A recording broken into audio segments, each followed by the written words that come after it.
Hello student, this is नूतन चौहान। आज इस video में क्या करने वाले हैं, क्लास 10th का हिस्ट्री का chapter print culture and the modern world. हमें इस चैप्टर में प्रिंट के बारे में पढ़ना है। आपने कभी सोचा कि इतिहास में कभी आपको प्रिंट के बारे में पढ़ाएंगे? आपको लगता है कि पास्ट का मतलब होता है राजा रानियों की कहानी जो कि आपने पढ़ी, ठीक है। ये अकबर के बारे में, बाबर के बारे में, आपने वॉर के बारे में सुना, first world war, second world war, economical depression. कभी आपने सोचा कि जिन किताबों को आप पढ़ रहे हैं कि इनका भी कुछ इतिहास हो सकता है, कि पेपर पहले कब इन्वेंट हुआ, कहाँ से मशीनें बनी, किस कंट्री में बनी और कब छपाई शुरू हुई, और जब तक छपाई नहीं थी, ये प्रिंटेड किताबें नहीं थी, तो फिर कैसे पढ़ा जाता था? कभी आया ये क्वेश्चन दिमाग में? तो सारे इन क्वेश्चन का जवाब आपको इस चैप्टर में मिल जाएगा कि इंडिया में कैसे छपाई शुरू हुई और उससे छपाई से पहले कैसे लिखा जाता था, उसका जवाब दूंगी। पूरे यूरोप में कैसे हुआ, एशिया कॉन्टिनेंट की कंट्रीज में पहले जो है हैंड प्रिंटिंग शुरू हुई या फिर यूरोप में पहले शुरू हुई, किसने किसको क्या सिखाया, वो यहाँ पर पढ़ने वाले हैं। आपको पता है कि किताबों में न्यूज़पेपर भी हैं, बुक्स भी हैं, जर्नल्स भी हैं, मैगजीन भी है, सारा written material, drama, play, writing, poetry, है ना। तो ये जो लिखने की कला है ये कब शुरू हुई, और जब तक लिखने के लिए पेपर नहीं था, मशीनें डेवलप नहीं थी, तो फिर किस पर लिखा जाता था? आपकी शक्ल के ऊपर? नहीं। तो उसका जवाब भी हम ढूंढेंगे और आपको मिल जाएगा। चैप्टर थोड़ा सा लंबा है, 9 यूनिट में है, तो मैं 9 यूनिट को ना आपको एक एक यूनिट कर अलग अलग छोटे छोटे पार्ट्स में समझा दूंगी, तो आपको समझ में आ जाएगा, ठीक है। बहुत सिंपल चैप्टर है, सबसे बड़ा लेकिन सबसे इजी चैप्टर। सिर्फ हमें गोल गोल कहाँ घूमना है, किताबों के ऊपर, जहां से आप बचते रहे ना कि रीडिंग नहीं करनी है, वहीं आपको इस चैप्टर आपको बांध देगा कि अगर आपने ये चैप्टर पढ़ लिया ना तो आप पूरा इतिहास तो समझेंगे ही, यूरोप में, इंडिया में और अदर कंट्रीज के अंदर कैसे प्रिंट कल्चर आया, क्या लिखा होता है किताबों में, क्या किताबें आपके माइंड को इन्फ्लुएंस करती हैं। शायद इस चैप्टर को पढ़ाते पढ़ाते आपको रीडिंग की हैबिट बन चुकी होगी, और जो बहुत अच्छी बात है, ठीक है। Let's start today class. आज जो हमारा पहला टॉपिक है वो है इंट्रोडक्शन इस चैप्टर का। कि अगर ये ना पिक्चर कहाँ का है, ये एक ना वर्कशॉप है इंडिया के अंदर, यहाँ एक किताब तैयार हो रही है और किताब का नाम है अखलक-ए-नासिरी, ठीक है। अखलक-ए-नासिरी, अखलक-ए-नासिरी 1595 में ये मेडिवल टाइम पीरियड में किताब तैयार हो रही है, ठीक है। और यहाँ पर ये एक बोल रहा है, उसको दूसरा लिख रहा है। कैलीग्राफी होता है बहुत ब्यूटीफुल तरीके से लिखना, तो इस तरीके से होता था, एक बोल रहा है, दूसरा लिख रहा है, हाथ से लिखा जाता था पेपर के ऊपर। ये वो टाइम है जब तक इंडिया के अंदर मशीनें इंट्रोड्यूस नहीं हुई, मशीनों से छपाई नहीं होती थी। तो किताब कैसे तैयार होती, एक बोलेगा, दूसरा लिखेगा, फिर एक किताब तैयार हो जाएगी, फिर उसकी डुप्लीकेट तैयार होगी, फिर उसकी डुप्लीकेट तैयार होगी। तो लिखने का बहुत लंबा प्रोसीजर होता था मशीनों से पहले, ठीक है। इतनी बात आपको समझ में आ गई होगी। आगे चलते हैं, क्या लिखा हुआ है, द फर्स्ट प्रिंटेड बुक्स। आज ये क्वेश्चन को हम इस क्लास में ना बिल्कुल खलास करके जाएंगे कि पूरे विश्व के अंदर सबसे पहले छपाई कहाँ होने लगी, without machine, keep in your mind, बिना मशीनों के। मशीनों के साथ कहाँ होगी सबसे पहले, वो हम बाद में बात करेंगे। बिना मशीनों के हैंड प्रिंटिंग, हाथ से छपाई सबसे पहले जो हुई है वो हुई है चाइना, जापान, कोरिया। चलो जल्दी से याद करेंगे, चाइना, जापान और कोरिया। कहाँ हुआ है, देखो, चाइना, जापान और कोरिया में सबसे पहले छपाई शुरू हुई है, मशीनों से नहीं, हाथ से, ठीक है। Hand printing from AD 594, this is the time period onward, books in China were printed by rubbing the paper, also invented there against the ink surface of wood block, ठीक है। यानी आपको ये पिक्चर से समझ में आएगा, पहले क्या होता था कि किसी कपड़े के ऊपर, किसी पेपर के को रख देते थे, ठीक है, और एक वुड के ऊपर ना जो भी ना उसको खोद दिया जाता था, ठीक है, कि जो भी वर्ड्स आपको लिखने हैं या कोई ड्राइंग है, कोई पेंटिंग है, तो उस लकड़ी के टुकड़े के सरफेस पे ना वो डिजाइनिंग कर दी जाती थी और उसमें इंक फिल कर दिया जाता था, ठीक है, और उसके बाद उस लकड़ी के टुकड़े को ठप्पे की तरह इस्तेमाल करते थे एज अ स्टेम। अगर आप उसको प्रेस करेंगे किसी कपड़े के ऊपर तो वो कपड़े पे छप जाएगा, किसी कागज पे प्रेस करेंगे तो कागज पे छप जाएगा। बात समझ में आ गई? तो दिस इज द वे कि बुक्स प्रिंटेड इन चाइना, ठीक है। वुड ब्लॉक प्रिंटिंग, कैसे छपाई होती थी किताबों की, पेपर की? Would block printing. मशीनें अभी इंट्रोड्यूस नहीं हुई, तो ये टेक्निक आपके दिमाग में भर गई होगी। साथ में समझना है कैलीग्राफी का मतलब क्या होता है। कैलीग्राफी होता है अ ब्यूटीफुल वे और स्टाइल टू राइट समथिंग। जब आप सुंदर तरीके से सजावट करके लिखते हैं उसे कैलीग्राफी कहते हैं। तो चाइना, जापान, कोरिया में हाथ से छपाई होती थी, ठीक है। वुड ब्लॉक प्रिंटिंग इंट्रोड्यूस हो चुका है और इस तरीके से कपड़े या पेपर पे छपाई होती थी, ठीक है। अच्छा, जब आप इंक से ऐसे छापेंगे ना तो कागज पहले पतला सा होता था और हल्का सा, तो नीचे उसके दूसरे साइड भी दिखने लगेगा, तो दूसरे साइड पे तो आप छापोगे तो वो डबल प्रिंट हो जाएगा, गंदा लगने लगेगा। तो क्या करते थे, एक पे छापा, दूसरे पेज पे छापा, तीसरे पे छापा, चौथे पे छापा, फिर उस सबको स्टिच कर दिया जाता था, डेकोरेट कर देते थे, इलिस्ट्रेट कर देते थे, बॉर्डर्स को सजा दिया, ठीक है, और आपस में स्टिच कर दिया। तो दिस इज द वे एक पूरी किताब तैयार हो जाती थी, फिर उसका डुप्लीकेट तैयार करते थे, ठीक है। तो मुझे नहीं लगता आज के बाद आप भूलेंगे कि पूरे विश्व में अगर सबसे पहले हैंड प्रिंटिंग शुरू हुई तो वो है चाइना, जापान, कोरिया, और कौन सा उन्होंने तरीका अपना रखा था, वुड ब्लॉक प्रिंटिंग, ठीक है। यहां तक आपको बिल्कुल अच्छे से समझ में आ गया होगा। आगे चलते हैं, क्या लिखते हैं, requirement of print in China. ऐसी क्या जरूरत हो गई थी चाइना को कि उन्होंने सबसे पहले वुड ब्लॉक प्रिंटिंग का आविष्कार कर दिया और किताबें छापी? क्या जरूरत थी बेटा? किताबों की तो बहुत जरूरत है, किताबों में तो सब कुछ है, ठीक है, बहुत कुछ, मतलब किताब ना सब कुछ है अपने आप में, उसमें हर तरह का मटेरियल होता है। बट हमें फिलहाल समझना है कि चाइना में जो किताबें छपने लगे उसमें सबसे पहले क्या मटेरियल छपता था। कोई रिलीजियस मटेरियल छपता था या पॉलिटिकल मटेरियल छपता था, ठीक है। तो हम ये बात को यहाँ पर समझ रहे हैं। Texts for this examination were printed in a vast number under the sponsorship of the Imperial State China. Actually China में ना उन दिनों में क्या होता था कि जिन्हें भी आपको ब्यूरोक्रेसी में और सर्विस के लिए भर्ती कराना है तो पहले उन्हें एग्जाम देना होता था।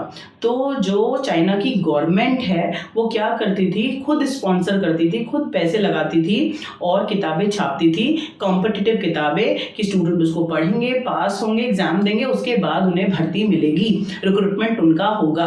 तो आपको समझ में आ गया। On a large scale books printed in China and Chinese government sponsor this books printing. Why? क्योंकि एग्जाम में बच्चे बैठेंगे तो किताबें चाहिए पढ़ने के लिए, तो इसलिए किताबें छपती थी, टेक्स्ट बुक छपते थे, एग्जाम के लिए छपते थे। From the 16th century, the number of the examination candidate went up and that increased the volume of print. भाई जब नंबर ऑफ स्टूडेंट और कैंडिडेट बढ़ने लगेंगे एग्जामिनेशन के लिए तो किताबें ज़्यादा पढ़ेंगे या कम? ज़्यादा पढ़ेंगे। तो स्टूडेंट बढ़ने लगे, किताबों की डिमांड बढ़ने लगी, इसलिए छपाई भी बहुत ज़्यादा बढ़ने लगी, ठीक है। तो आपको यहां तक समझ में आएगा कि 16th सेंचुरी तक चाइना में किताबें छपती थी। क्यों छपती थी? कॉम्पिटिटिव किताबें छपती थी स्टूडेंट्स के लिए कि वो एग्जाम देंगे तब जाके वो चाइना की गवर्नमेंट में ब्यूरोक्रेसी में शामिल होंगे, ठीक है। इतना समझ आ गया।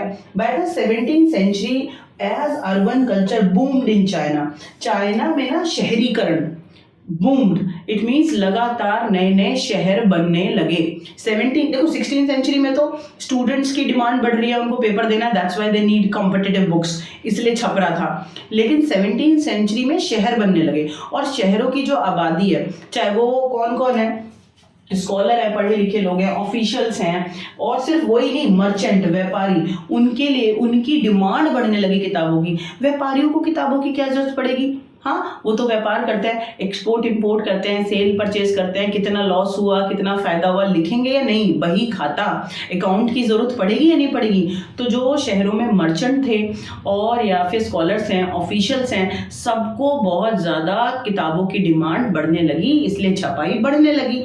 चाइना के अंदर, और प्लस खाली टाइम में लोगों में रीडिंग की हैबिट बढ़ गई। आज मॉडर्न टाइम में, रीसेंट टाइम पीरियड किताबें पढ़ते हैं खाली टाइम में? जी नहीं, फोन चलाते हैं। अननेसेसरी बच्चे फोन पे लगे रहते हैं, पता नहीं क्या देखना चाहते हैं, क्या सीखना चाहते हैं। अरे अपने आप को 5 मिनट दे दो भैया, अपने आप, टॉक टू योर सेल्फ, सब समझ आ जाएगा। पूरी दुनिया, अपने आप से नहीं बात करनी, पूरी दुनिया से बात करनी है। खैर वो आपकी आदत है, जैसी मर्जी आप चाहो अपनी लाइफ के साथ करो, बुरा या अच्छा वो आपकी मर्जी है। फिलहाल मैं आपको बता रही हूँ कि चाइना के अंदर प्रिंटिंग क्यों हो रही है।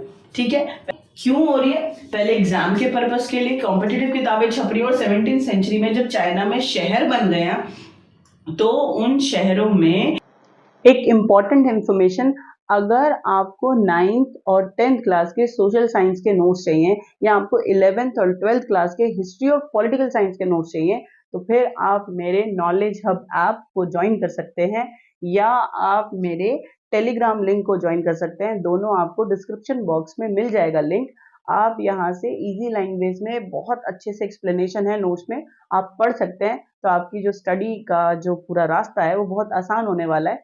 आप वीडियोस को देखते रहो, नोट्स को पढ़ते रहो और खुश रहो, और आपका एग्जाम अपने आप बहुत अच्छा होने वाला है। ठीक है, मर्चेंट बढ़ रहे हैं, व्यापारी, ठीक है, और स्कॉलर्स हैं, ऑफिशियल्स हैं, वुमेन हैं, सब खाली टाइम में पढ़ना चाहते हैं, हैबिट रीडिंग की बढ़ रही है, तो इस वजह से किताबें बहुत ज़्यादा छप रही हैं। और मर्चेंट को तो हिसाब किताब रखना पड़ता है भैया, उसके लिए तो बहुत ज़रूरी है। ठीक है, देखो आगे, rich women begin to read and many women begin to their poetry and play. It mean जो रिच औरतें हैं उन्होंने पढ़ना लिखना शुरू कर दिया है, और बेटा वो अपने लिए क्या लिखती हैं, पोएम्स लिखती हैं, या ड्रामा या प्ले भी लिखना उन्होंने शुरू कर दिया है। तो ठीक है, चाइना आपके दिमाग में फिट हो गया होगा। हैंड प्रिंटिंग वहाँ शुरू हुई, वुड ब्लॉक प्रिंटिंग एक तरीका है जिससे वो किताबों की छपाई करते थे। और क्यों छपती थी वो मैंने अभी अभी आपके सामने रख दिया। चाहे स्टूडेंट्स को एग्जाम देना है, नौकरी चाहिए, तो भैया किताबें छपती थी पढ़ने के लिए। चाहे स्कॉलर्स हैं, ऑफिशियल्स हैं, मर्चेंट हैं, वुमेन हैं, एवरीवन, हर किसी को किताबें चाहिए। रीडिंग की हैबिट बढ़ रही है, इसलिए चाइना में लगातार किताबों की छपाई की डिमांड बढ़ रही है। ठीक है, आगे चलते हैं, क्या लिखा हुआ है। Western printing techniques in China. भैया क्यों जरूरत है? Why they learn something from western countries. अपने देश में वुड ब्लॉक प्रिंटिंग थी तो, और उससे छपाई चल तो रही थी, छाप तो रहे थे किताबें, तो फिर उन्होंने वेस्ट की कंट्री से मशीनों का टेक्निक क्यों सीखा? बेटा डिमांड बढ़ रहा है, ठीक है, और जितनी ज़्यादा किताबें चाहिए थी उतना वुड ब्लॉक प्रिंटिंग पूरा संभाल नहीं पा रही थी, इसीलिए ठीक है, मशीन जो छपाई की है वो पहले यूरोप में इंट्रोड्यूस हुई, वो मैं अभी आपको आगे बताऊंगी। तो वहां से चाइना ने सीखा और बड़ी मात्रा में मशीनों को इंस्टॉल किया और छपाई शुरू करी, और रीडिंग की जो लोगों की डिमांड है किताबों की, उसको पूरा करने के लिए किताबें बड़ी मात्रा में छापी। बात समझ में आ गई? देखें वेस्टर्न प्रिंटिंग से क्या सीख लिया है। देखो, this new reading culture, China में रीडिंग कल्चर बढ़ रहा था, लोग खाली टाइम में पढ़ते थे, एग्जाम के लिए चाहिए, मर्चेंट को चाहिए, और जो वुमेन है उनको किताबें चाहिए, हर कोई पढ़ रहा है किताबें, तो भैया किताबों की तो मार्केट गर्म है, और जो चीज़ की डिमांड होगी उसी चीज़ का ज़्यादा प्रोडक्शन होगा, जिसकी डिमांड नहीं होगी इसका प्रोडक्शन क्यों होगा? ठीक है, तो this new reading culture was accompanied by a new technology. मतलब नई टेक्नोलॉजी की जरूरत पड़ गई कि भाई वुड ब्लॉक प्रिंटिंग पूर्ति नहीं कर पा रही है छपाई की, चाइना की जो गवर्नमेंट है उसको कुछ और नई टेक्नोलॉजी इन्वेंशन चाहिए जिससे किताबें तेजी से छपे। Western printing technique and the mechanical presses were imported in late 19th century. ठीक है, लेट 19th सेंचुरी तक चाइना ने यूरोप से, वेस्ट कंट्रीज से क्या करा, इंस्टॉल करी मशीनें, प्रिंटिंग प्रेस, और उनसे छपाई शुरू करी। संघाई चाइना में एक सिटी है, ये हब बन गया प्रिंटिंग प्रेस का, यहाँ बड़ी मात्रा में प्रिंटिंग प्रेस लगाई गई और छपाई हुई। Shanghai became the hub of the new print culture, catering of the western style school, और यहाँ पर वेस्टर्न स्टाइल स्कूल खोले भी गए और वैसी पढ़ाई भी कराई गई। From hand printing there was now a gradual shift to mechanical printing. ये लाइन दिमाग में करो, ठीक है। पहले क्या होता था, पाठशालाएं, आप जाके गुरुजी ने कुछ बोला, आपने ओरली लर्न कर लिया, है ना। और आज क्या होता है, मॉडर्न वे से स्कूल होता है, ऑनलाइन टीचिंग हो जाती है, no need to go anywhere, online आप कॉम्पिटिटिव तैयार कर सकते हैं एग्जाम को, है ना। तो शिफ्ट होते हैं, धीरे धीरे चेंजेस होते हैं, मॉडर्न वे से चीजें बदलती चली जाती हैं। तो कह रहे हैं चाइना में पहले हैंडमेड प्रिंटिंग होती थी, वुड ब्लॉक प्रिंटिंग से छप रही है। सबसे पहले तो मैन्युस्क्रिप्ट होती थी, मैं भी आगे आपको बताऊंगी, ठीक है, कि पाम लीफ पे, स्टोन पे, हार्ड सरफेस पे लिख दिया, मेटल शीट पे लिख दिया, ये तरीका था। फिर वुड ब्लॉक प्रिंटिंग आई, उससे पूर्ति हो नहीं रही, फिर उन्होंने क्या सीखा, मशीनों से छपाई सीखी, यूरोप की कंट्री से मशीनें इंस्टॉल कराई संघाई में, और बहुत बड़ी मात्रा में मशीनों से छपाई शुरू होने लगी। तो ग्रेजुअली, ठीक है, handmade printing shift to mechanical printing, यानी अब मशीनों से छपाई होने लगी। धीरे धीरे जो हैंडमेड प्रिंटिंग है वो वाला माहौल गायब होने लग गया। बात समझ में आ गई क्या कहना चाहती हूँ? तो दिस इज द वे कि चाइना में हैंड प्रिंटिंग हो रही है, क्यों होती थी, इतनी किताबें क्यों छप रही है, उसका जवाब मिला। और क्या सिर्फ हैंड प्रिंटिंग होती थी? नहीं, जब मशीनें आई लेट 19th सेंचुरी में, चाइना ने इंस्टॉल करी मशीन वेस्ट यूरोपियन कंट्रीज से, और यहाँ पर जो संघाई जो जगह है, सिटी, बड़ी मात्रा में मशीनें लगी और बड़ी मात्रा में छपाई हुई मशीनों के साथ। ठीक है, इतनी बात आपके दिमाग में गई होगी। जरा आप यार देखो, ये एक मशीन है और इस पे छपाई हो रही है, तो आपके दिमाग में चला जाएगा। पहले would block printing, would block print हाथ से छपाई होती थी, वुड के थ्रू ऐसे प्रेस करके कागज के ऊपर, और उसके बाद मशीनें आ गई तो मशीनों से छपाई शुरू हो गई। ठीक है, ये बात आपको दिमाग में गई होगी। प्रिंट इन जापान, चाइना पढ़ लिया, खूब घूमा चाइना में, कैसे प्रिंटिंग होती थी, क्या होता था। अब जरा थोड़ा सा जापान में आ जाते हैं। अब आप सारे बैठ जाओ जाके जापान में, इमेजिनेशन करो। जब तक इमेजिनेशन नहीं करेंगे तब तक आपसे याद नहीं होगा, करे कुछ भी नहीं कर सकते। इमेजिनेशन जब आप करेंगे, जब पढ़ते हुए कि हाँ यार चाइना में ऐसा हुआ, जापान में ऐसा हुआ, फिर आप कभी भी नहीं भूलेंगे। ठीक है, तो जापान में क्या हुआ, चाइना के जो बौद्धिस्ट मिशनरी थे, कौन होते हैं बौद्धिस्ट मिशनरी? धर्म का प्रचार करने वाले कृष्ण मिशनरीज, क्रिश्चियन धर्म का प्रचार करने वाले, हिंदू मिशनरीज, हिंदू धर्म का प्रचार करने वाले। तो ये जो बौद्ध मिशनरीज हैं फ्रॉम चाइना से introduce hand printing technology into Japan around AD 768 to 770, मतलब कि 768 से 70 के बीच में जो ये बौद्धिस्ट मिशनरीज हैं, बुद्ध धर्म का प्रचार करने वाले, चाइना से जापान पहुंच गए, और साथ में इन्होंने हैंड प्रिंटिंग, जो चाइना को आता था वुड ब्लॉक प्रिंटिंग, वो इन्होंने जापान को भी सिखा दी। ठीक है, अपने साथ वो चीज भी लेके गए। हाँ, तो उसके बाद क्या हुआ, old Japanese book printed in AD 868, it is a Buddhist diamond sutra. Buddhist diamond sutra, आज ये याद करके जाएंगे, बहुत इंपॉर्टेंट है। यानी मन में डालो कि जापान ने वुड ब्लॉक प्रिंटिंग या हैंडमेड प्रिंटिंग, हाथ से छपाई किससे सीखी? जापान ने चाइना से सीखी।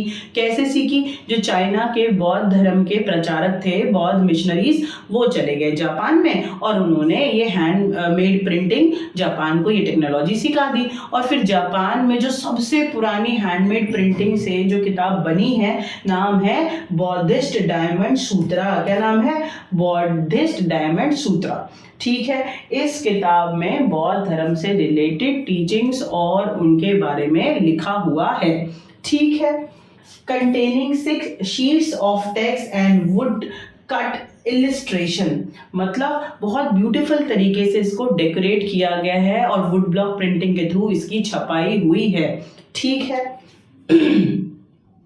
Pictures were printed on textile, playing card and paper money. यानी जापान में जो छपाई होती थी, ठीक है, जो पिक्चर छपते थे, प्ले कार्ड, वो ताश के पत्ते होते हैं ना, उनके ऊपर छपाई होती थी। ठीक है, पेपर करेंसी जो होती है, नोट, उसके ऊपर फोटोग्राफी होती थी, उसके ऊपर ना चित्र छपते थे, और या फिर टेक्सटाइल कपड़े के ऊपर चित्र को छापा जाता था। ठीक है, मैं तो आपसे पहले ही कह रही हूँ कि वुड ब्लॉक प्रिंटिंग में वुड के ऊपर कुछ ना कुछ बना दिया जाता है, कुरेद के, और उसके ऊपर उसमें शाही भर देते हैं, इंक फिल कर दिया और उसके बाद किसी पेपर के ऊपर या फिर किसी कपड़े के ऊपर उसको ऐसे करके प्रेस कर देते हैं, ठीक है। तो वो जो उस पे चित्रकारी बनी हुई थी वो शाही वो उसके कपड़े के ऊपर उस पेज के ऊपर आ जाएगी। तो this is the way would block printing. China से कहाँ आ गई? जापान में आ गई। और पहली किताब का क्या नाम है? बौद्धिस्ट डायमंड सूत्रा। आपको यहाँ पर दिखाई देगा, ये बौद्धिस्ट डायमंड सूत्रा का पिक्चर है उस किताब का, आपके दिमाग में चला जाएगा। In the medieval time period, यानी बीच के टाइम पीरियड में, आपको पता है history divided into 3 part, ancient, medieval, modern. तो मेडिवल टाइम पीरियड में क्या हुआ? जापान में poets and poets writers were regularly published and books were cheap and amend, बहुत efficient मात्रा में, यानी मेडिवल टाइम पीरियड तक आते आते जापान में बहुत बड़ी मात्रा में किताबें छपी। और सिर्फ किताबें बड़ी मात्रा में छपी नहीं, और चीप भी थी, इट मीन सस्ती भी थी। बात समझ आ गई? तो चाइना के बारे में आपको समझ आया। अब आपको जापान समझ आ गया कि जापान में जो हैंडमेड प्रिंटिंग है, हाथ से जो छपाई होती थी, वो कहाँ से उन्होंने सीखा? चाइना से सीखा। और सबसे पुरानी किताब कौन सी है? 868 में हाथ से छपी हुई किताब जो है वो है बौद्धिस्ट डायमंड सूत्रा। ठीक है, कोई दिक्कत वाली बात नहीं है। आगे चलते हैं। प्रिंट और जापान में in the late 18th century, अगर हम लेट 18th सेंचुरी मतलब 70, 90, 70, 80 वो वाला टाइम, हाँ, इसमें क्या हुआ? जापान में भी शहर बढ़ने लगे। एक शहर का नाम है ईडो, और अभी इसको हम कहते हैं टोक्यो। जापान की राजधानी है ना टोक्यो, पहले इसको ईडो कहते थे। एडो कह दो, ईडो कह दो, ठीक है, क्योंकि जापानी में प्रोनाउंसिएशन इसका अलग हो जाएगा, इंग्लिश में अलग हो जाएगा। तो जो ईडो है ये सिटी है जापान के अंदर, और इसको अब टोक्यो कहते हैं। Illustrated collection of painting depicted an elegant urban culture, यानी शहर से रिलेटेड पेंटिंग बनने लगी, शहरीकरण की चित्रकारी होने लगी कि शहरों में क्या होता है। क्या होता था कि आर्टिस्ट है और टी हाउस गैदरिंग। देखो ये आपको दिखाई दे रहा है, चाइना में चाय पीने के लोग इकट्ठा हुए हैं, है ना। तो पेंटर शहरों में क्या क्या होता है, शहरीकरण की चित्र बनाने लगे कि टी हाउस पार्टी हो रही है या गैदरिंग हो रही है, लोग इकट्ठे हो रहे हैं, आर्टिस्ट ने बनाना शुरू करा। Library and book store were packed with hand printed material of various type of books. ठीक है, यानी जापान में ना लाइब्रेरी और जो बुक शॉप्स हैं वो किताबों से भर गए। ठीक है, इतनी ज्यादा छपाई होने लगी। अच्छा, किताबें तो भर गई, लेकिन किताबों में क्या क्या लिखा जाता था, क्या क्या टाइटल थे? बुक्स ऑन वुमेन, वुमेन के ऊपर लिखी जाती थी, म्यूजिकल इंस्ट्रूमेंट के ऊपर लिखी जाती थी, कैलकुलेशन के ऊपर लिखी जाती थी, टी सेरेमनी के ऊपर लिखी जाती थी, फ्लावर्स के ऊपर लिखी जाती थी, अरेंजमेंट्स के ऊपर लिखी जाती थी, प्रॉपर एटिकेट्स के ऊपर लिखी जाती थी, कुकिंग के ऊपर लिखी जाती थी, और फेमस प्लेसेस के ऊपर लिखी जाती थी। तो these all are hot topic in Japan, जिनके ऊपर किताबें छपती थी और लाइब्रेरी में और बुक शॉप में किताबें भर गई थी, सफिशिएंट मात्रा में किताबें छपती थी और बेटा और सस्ती भी थी। समझ आ गया? जापान आपके दिमाग में अच्छे से घुस गया होगा कि जापान ने हाथ से छपाई वाली टेक्निक सीखी चाइना से, और डायमंड सूत्रा, बौद्धिस्ट डायमंड सूत्रा नाम की पहली किताब भी वहां पे छपी। और ईडो एक शहर है जापान में, जब शहर बढ़ने लगे, आज उसको टोक्यो कहते हैं, यहाँ पर शहरीकरण यानी अर्बन एरिया से रिलेटेड चित्र बनने लगे। ठीक है, और लाइब्रेरी और जो हैं बुक शॉप्स, इन पे बहुत बड़ी मात्रा में किताबें बनी, छपी। और कौन कौन से टॉपिक है? कैलकुलेशन है, टी सेरेमनी है, एटिकेट्स है, फ्लावर्स है, फेमस प्लेसेस है, इन टॉपिक्स पर किताबें लिखी जाने लगी। ठीक है, यहाँ हमारा पहला यूनिट खत्म हो गया। हमें पता चल गया कि जो प्रिंटिंग है फर्स्ट कहाँ शुरू हुई, हाथ से हुई या मशीनों से? हाथ से हुई। हाथ से छपने वाली जो टेक्निक है उसको क्या कहते हैं? Would block printing. कैलोग्राफी क्या होता है? कैलीग्राफी होता है ब्यूटीफुल वे, ठीक है, से लिखना, स्टाइलिश वे से लिखना होता है कैलीग्राफी। इस वर्ड का मतलब हमने सीखा। ठीक है, और जापान और चाइना को अच्छे से घूमा कि यहाँ पर हाथ से छपाई होने लगी। ठीक है, चाइना में क्यों छपाई होती थी, क्या पर्पस था, तो वो मैंने आपको सिखा दिया। तो हमारा फर्स्ट यूनिट अच्छे से कंप्लीट हो गया। अब हम सेकेंड यूनिट करेंगे कि जो प्रिंटिंग है वो यूरोप में कैसे आया, और मशीनों से जो छपाई है वो कैसे शुरू हुई, और जो मशीन है छपाई की वो सबसे पहले कहाँ, किस कंट्री ने इंट्रोड्यूस करा, किसने उसको इन्वेंट करा, कैसे बनी, वो सब धीरे धीरे मैं आपको कराऊंगी अगले वीडियो में। तब तक के लिए आप बहुत ज़्यादा खुश रहो, बहुत ज़्यादा पढ़ते रहो और व्यस्त बहुत ज़्यादा रहो।